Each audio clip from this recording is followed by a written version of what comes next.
Thank you for tuning into Literary Blend, a publishing podcast. I'm your host, Demi Michelle Schwartz. There's no perfect recipe for chasing a dream in the publishing industry, but I hope the conversations on this show give you the ingredients you need to bake yours into reality. So let's flip the page and get into this chapter of Literary Blend. Hello, friends. Welcome to the first chapter of 2025. I'm so excited to kick off another year of Literary Blend, and I couldn't be more excited to do so with this chapter called The Myth of Overnight Success. And joining me on the show to cover this topic is an author I'm delighted to chat with. Please welcome Olivia Jackson. Hi, Olivia. Hi, thank you so much for having me on your show. You are so welcome. How are you doing today? I'm doing very good. And how about you? I'm doing amazing, and I'm very, very excited to cover this topic and dive into your publishing journey. When you reached out about being on the show, I was so excited, and I was like, I have to get her on for the first episode of the year, so here we are. But before we get into all of that, I would love for you to share a little about yourself and your journey as an author so far. My name is Olivia Jackson, and I write rom-coms. My first two books are adventure action rom-coms, and I don't know what's my third book going to be. And I've been writing for about 5 years, but my debut book will be coming out in May of 2025 this year. That's so exciting. How does it feel to finally be in your debut year? It's exciting. It's very scary, and I don't know. I have so many emotions, and on some days I feel like going to be a success, and next day I feel like no, I'm going to be a total failure. And really, in publishing, I don't think anybody can predict what the future holds for you. So it's just, every day it's a different emotion, but overall it's very good feeling. Yeah, no, and I totally agree with you how you can't really predict anything in publishing. You can have crickets on submission for forever and then get responses. You can be querying and get rejection, and then you get the call. And so it is very unpredictable, and the roller coaster ride of emotions as well. I am not in my debut stage yet. I'm still in the submission stage, but I've talked to several authors who have debuted or are about to, and it's pretty consistent across all of them that one day they're like really excited and they love their book, and the next they're like, oh my gosh, this is garbage and I don't want to release it. So Yeah, very relatable. that's called imposter syndrome, and we all really struggle with that. We can make like entire episode just about that. We definitely could. No, for sure. So, speaking of the episode, let's shift gears into discussing the myth of overnight success. And a lot of entertainment and art industries like music and publishing and acting, things like that, you could look at someone and be like, oh my gosh, they became famous overnight or they found success overnight. And that's not the case. So, just to kick us off, what are your thoughts on this idea of overnight success and why that's not really accurate? While it does exist, I think I call those authors, at least when we're talking about just author publishing world, I call them unicorns because they're out there, but you just very rarely can catch them and see them. And it's possible to, I think, find success as overnight when you go on submission or querying, but it doesn't mean there a lot of work came before that. Like some authors who find agents, within 1 week of querying, they spend years working on that book or several books. And same with the authors who go on submission and they find a deal within 2 days. Same, they worked really hard to get to that point. They might have written several books or one book, and it went through many alterations, and they worked with a lot of critique authors. So there's still a lot of work goes into writing a book, even the one that just found success, like we said, overnight. It might appear that way, but in reality, I don't think it's that easy.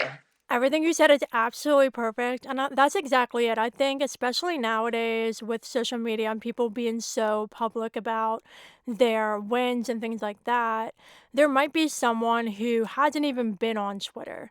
Then all of a sudden they make an account and announce that they have a six-figure deal with HarperCollins or whatever, and you're like, where did they come from? Like out of nowhere. But you don't know like their whole story. Like you said, I mean, they could have written 10 books for 16 years and finally got that moment, and you never know what it's like behind the scenes. And I think that's one of the biggest things with overnight successes.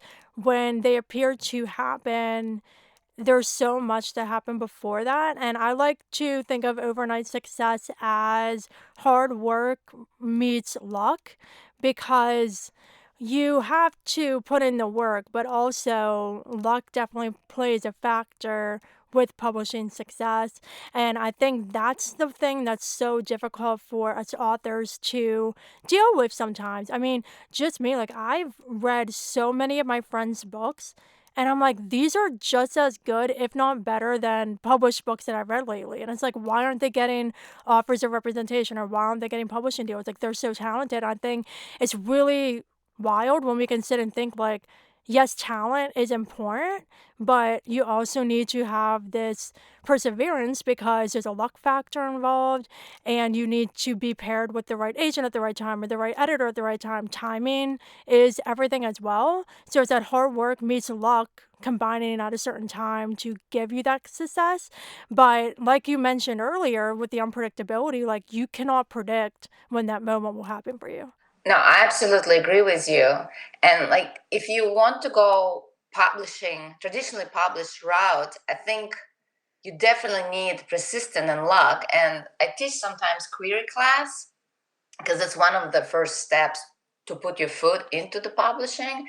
I always open it with a line that says, to publish a book traditionally, you need a polished manuscript, a good query, persistence, and a daughter bird feather. Because without it, it's like it's almost impossible to get into the publishing, the traditional publishing. Yeah, no, that's exactly right, for sure. And I think, when we think of this idea of overnight success, and especially when we're seeing our social media timelines flooded with announcements and things like that, I think sometimes we can start to wonder, like, what aren't we doing that we should be doing that will help us get to the successes that we're looking for? And I think that's where it comes into, we can always be bettering ourselves as authors. And whether that means furthering your education with an MFA, or reading craft books, listening to podcasts, going to conferences, just working with critique partners and beta readers to get others' opinions. There's a lot of things that we could be doing, because at the end of the day, like, we're authors and we're going to consistently be writing. And so making it a goal to continue to grow as writers is definitely something that we should always be focusing on, because that's all that's really in our control. We can't control the other things, but we can control the time and effort we put into our craft and bettering ourselves as authors. Definitely. And you mentioned that it's also timing, like a right time to find agent and at the right time to have the right book that editors looking for. They always say not to search or chase the trend, and it's absolutely right. You write what you love because you're going to be reading that book a lot of times. So you need to love your book and enjoy it. And at the right time, the right person will pick up your book. I love what you said about that, because there's a difference between chasing trends and writing a book that is marketable. When you're chasing trends, there's a very specific things like vampires are really hot, or romantasy is a big thing, or the horror romance mashup is a big thing. Like, there's these different waves that come and they also go. And if you are the kind of person who's like, I've never liked vampires in my life, then you wouldn't want to chase the trend anyway, because it wouldn't be authentic to you. And also, if you're not passionate about what you're writing about, you're in competition with other authors who are passionate about writing about that. And so writing what you love is always so, so important, but with marketability in mind. So say you're love has always been thrillers. There are marketable things you need to keep in mind: reader expectations, genre expectations, word count expectations, plot devices. There's certain things that thrillers should have. And writing a thriller that is marketable is completely different than writing a thriller that hits a certain trend happening right now, because by the time you write that book, send it out, get critiques, edit it, and even get it to the stage where you would start querying it, that trend could pass. And so you would have been wasting your time writing a book you weren't passionate about just to try to hit a trend. Yep, 100% agree with you. Perfect. So you have had quite the journey and you had to overcome several hurdles along the way. And so, can you share some of the obstacles that you faced and kind of shine light on the fact that you've been trying to get to where you are now for a very long time? You're not an overnight success, but I think it's so inspiring to hear stories where authors have worked at it for so long because you worked for it and you earned it. So I would love to hear what you have to share. Well, I seriously started writing maybe in 2018 or so. And English is my second language. You probably can hear it from my accent. And I also have a dyslexia. So you combine those two, and it's like a atomic mixture of hurdles when you try to write something or read in a foreign language. Anyway, I've been speaking English for, or at least I lived in the United States for 26 something years, and I still can't figure out the grammar. The A and the is my kryptonite. I don't know how to use them. I have to sometimes come and ask my children, do you use the before this? Anyway, it's something I have to deal with probably for the rest of my life. But so I started writing about 2018, and I wrote my first romance. It was 140,000 words, and it's a huge no-no. And I did the mistake of querying it, and of course, it was nothing but rejections. And that put me on a path of, well, let me learn how do you supposed to actually publish the book besides just writing it and querying it. And this is where I learned about critique groups. And I went on a journey to try to find critique group where I met people through Atlanta Writers Club. I joined that club and I joined the critique group. And I made, it was not a mistake. It was a first step for me to learn more about writing. I joined a group of fictional writers, but not romance writers. So I made friends, and they are very great people. We're still friends. But while I was learning some things about writing, and I learned some grammar, I learned that also I need to find romance critique partners. So I went to a different group, and from there I went to a different group. So I hopped around till I found very good critique partners, and we sort of like stayed together. It's not a group, it's just us. And through exchanging pages and also through reading, I don't know, like 20 books on craft of writing, I learned more and more. And as I was learning, I was also writing, of course, a different book. I abandoned my first book. That's just forget that book. It was a good practice to learn what not to do. And I continue learning the craft, going to conferences, taking classes, taking seminars. And thank goodness there's so many online classes you can take that you can just do it from the comfort of your home instead of traveling somewhere. I think I got to the place where I was comfortable enough to write my third novel. And I also, by that time, found my voice. And I also relaxed in the sense of I realized I don't have to impress my readers with the big words. I can just write the way how I talk and how I am. And I wrote my third book, and it was actually the easiest book to write. I don't know why. And I found my agent with that book. So it's overall what probably was 5 years total of trying to write the book, querying them, searching for the right voice and right partners in writing. And then once I found my agent, I learned a little bit more about writing because she's very editorial, my agent, Helen Lane. So I rewrote my book.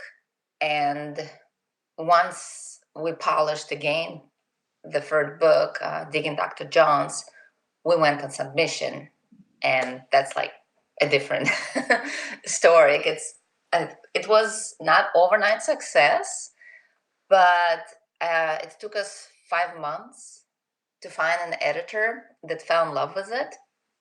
And I fell in love with my editor because she's very, very excited about this book. And when somebody loves your book just as much as you do, that's like a perfect combination. It's match made in heaven kind of thing.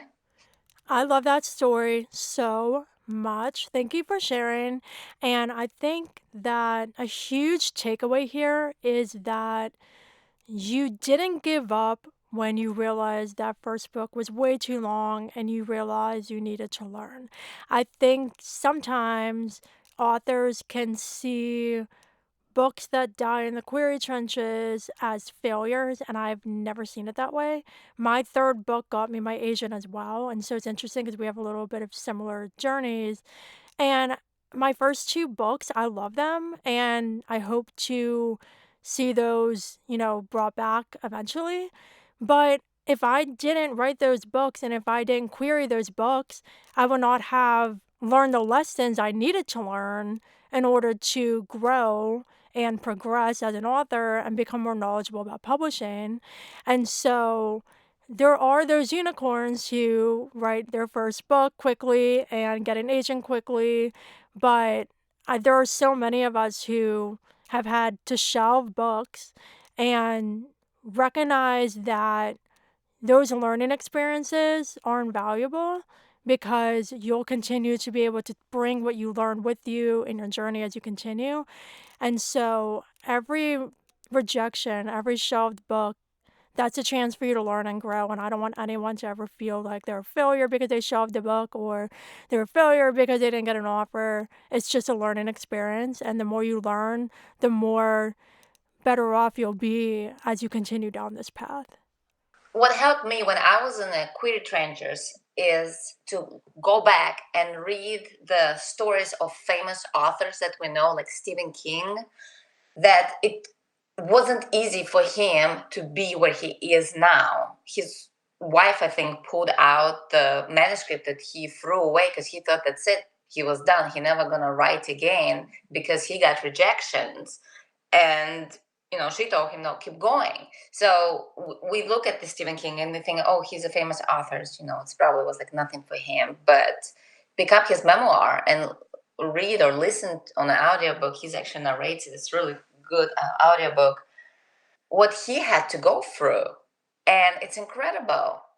So, yes, those things to read how other people got to where they are is helpful to sort of lift your spirit up to say, don't worry. A lot of people went through that.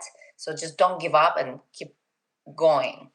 I love how you brought up an example of a very, very, very, very famous author because, especially when I was growing up, before I even knew what publishing really was, I saw like famous authors as like these massive celebrities that are like so unreachable and like mystical or whatever. And now that I'm like pursuing traditional publishing, it's like we all walked a similar path, not the same path, but we're all taking similar steps. And those famous authors, the ones that we grew up reading, the ones who inspired us to write, they faced rejections too, and they still are facing rejections when they write a new book and go on submission or whatever. They're going to get rejections too. So I think it's really great to remember that debut authors and famous authors, like, we're all kind of experiencing the same thing, which is kind of cool. Fabulous. So, before we wrap up this chat and I give you a chance to share a little bit about your book coming out this year, I would love for you to share any advice you have for authors who are really struggling to be motivated and feel like they're not reaching the success that they want when they see other authors appearing to have overnight successes. Um, my advice to the authors is find your crowd of other writers, because we it's a lonely job to write, because we sit alone and we focus on our characters and their world, and we don't have to do it all by ourselves when we step out of that world, because our friends, author friends, will understand our struggle because they know what we're going through. They will understand our pain, and they will know how to lift our spirits. They will know what to say in the right moments. And we need that strong shoulder to lean on.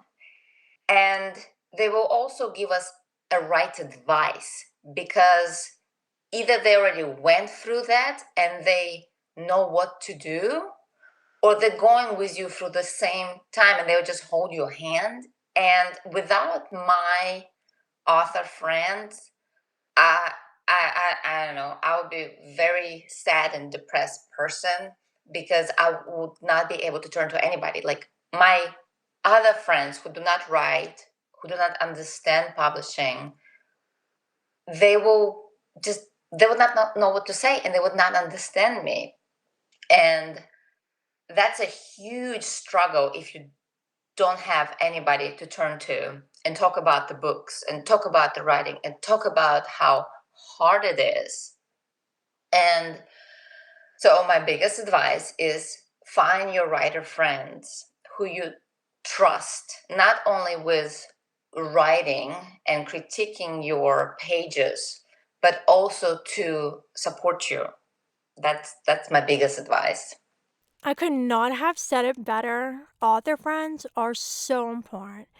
And to anyone listening who doesn't have author friends they can turn to, I would love to encourage you in 2025 to put yourself out there and try to make those connections, because without that, it can be very lonely and sad. And I completely understand being stressed out or introverted. I'm an introvert. I literally have a song called I'm Introverted So What. I'm very open about being introverted, and it was really hard for me at first to reach out and like try to meet people, because like I'm very shy, even though I don't seem like I am. But like there are so many times where, say like during pitch events, I would see a tweet by an author and I was like, oh my gosh, like I would love to beta their book. And I just like would DM authors like, I love the concept of your book. Like if you ever want to swap like opening chapters or whatever. And like some of those authors I did that with are like my friends now. We talk all the time. We beta read each other's short stories and we just like talk about normal stuff. And so sometimes it's just like taking that leap and like putting yourself out there, because you never know the connections you'll make. Perfect. So to wrap up, I would love for you to share a little about your book. So what's it called? What's the pitch? And when's it coming out? um, you would think by now I should know my pitch, but I get so nervous and I can't put like two words together.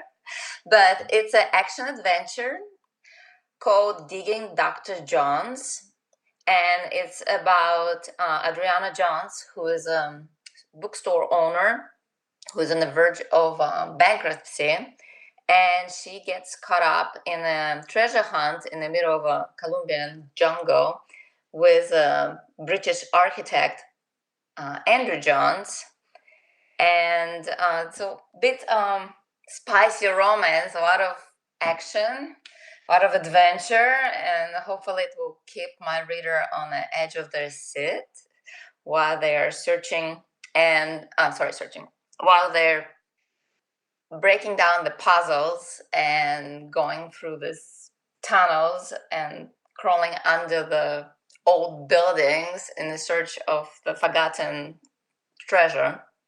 My book is coming out on May 2nd, and I'm very excited about it. If you see my cover, it has all the correct vibes of the story. The illustration is perfect. I'm so excited for you. Thank you. You're so welcome. And this chat was so much fun. What a perfect way to start 2025 with a literary blend. But this would not be a chapter of the show without a plot twist. So are you ready for yours? Okay. So complete the sentence. You know you're a writer if blank. Okay. You know you're an author if anything you see or hear you right away try to build a story around it. That is so relatable. I love that so much. Thank you for sharing and thank you for being on the show. Can you please share with everybody where they can connect with you online and stay connected with you for when your book comes out? Sure. Anybody can find me on Olivia Jackson Books on Instagram. And I also have a website, which is www.oliviajacksonbooks.com. It's pretty easy. Fabulous. Well, thank you so much for joining me. Thank you so much for inviting me. You are so welcome. And listeners, that is a wrap on this chapter with Olivia, all about the myth of overnight success. If you enjoyed our conversation, please consider leaving Literary Blend a review and giving it 5 stars to help others just like you discover it. Also, if you have friends in publishing you think would enjoy the show, please pass it along to them. Thank you for listening, and until we flip to the next chapter, happy reading and writing.